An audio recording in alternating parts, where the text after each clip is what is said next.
So those are the two matters that I wanted to speak about at the beginning of this press conference. Now I move to the ministry itself. Firstly, the ministry has two programs that are being funded by the IADB, the Inter-American Development Bank.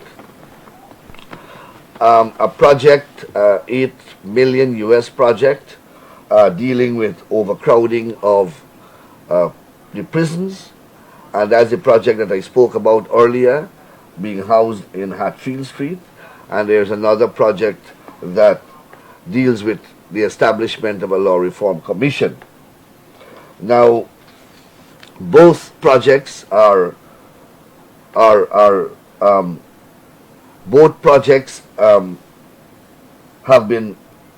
not been performing in accordance with the schedule of work, and I spoke with the IADB, and the people are very dissatisfied with the progress that have been made under the two projects.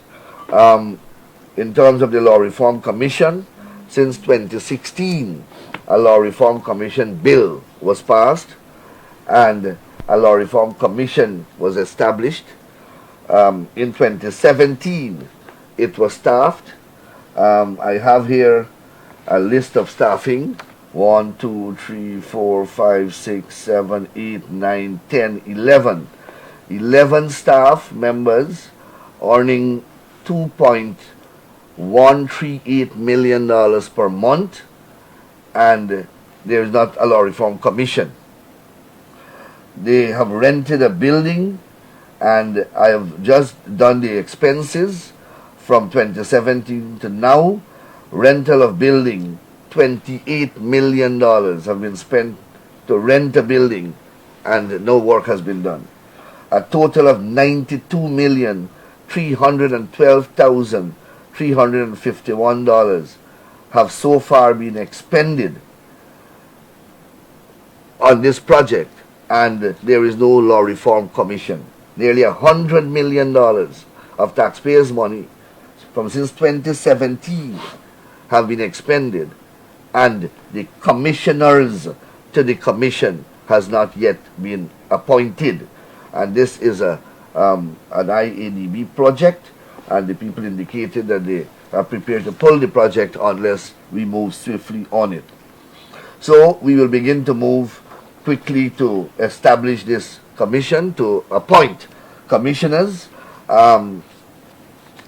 In the statute creating the Law Reform Commission, I don't know if you can recall, the opposition was heavily critical of it because the president appoints all the commissioners. There are 7 to be appointed, and all are appointed by the president.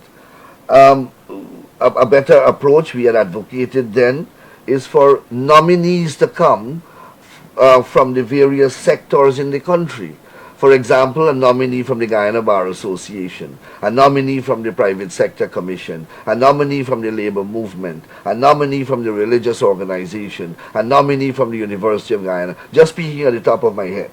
So we think that the whole statute should be refashioned so that the Law Reform Commission, when it sits, it represents the interest of the entire country. Law reform is very important in a modern developing society like ours to keep our legal architecture up to date and up to standard. But we can't have a commission that doesn't reflect the population and the various interests in the population. So we plan to appoint quickly under the current legislation so as to not to have the project pulled by the bank, but we will in due course refashion the legislation so that the Law Reform Commission can be properly constituted, and constituted in a manner that reflects the best interest of our country. The SARA falls under the Ministry of Legal Affairs as well, and I've not had an opportunity to deal yet with SARA, but at the level of the Office of the President, a signal has already been sent that SARA will be rendered redundant. It has not done anything as far as I'm aware. It has filed a series of cases against PPP leaders. That's all it has done in office in relation to the infamous Prado scheme, as they call it. And all those cases are going to fail because they were badly instituted. You can recall one case was filed against the Guyana Bank for Trade and Industry, and the judge dismissed that case because the case was filed in the wrong name. SARU is not the body corporate. The body corporate is the director. So it's the director who is the sole, the corporate sole, and the case should have been instituted in the name of the corporate sole and not SARU. So all those cases that have been filed are likely to be dismissed for that technical deficiency. So when you view it, it basically, I don't know what else has been done. I'll meet with the agency soon and find out what they have done. But as far as from a public perspective, that's all I know that they have done, and they have done it wrongly.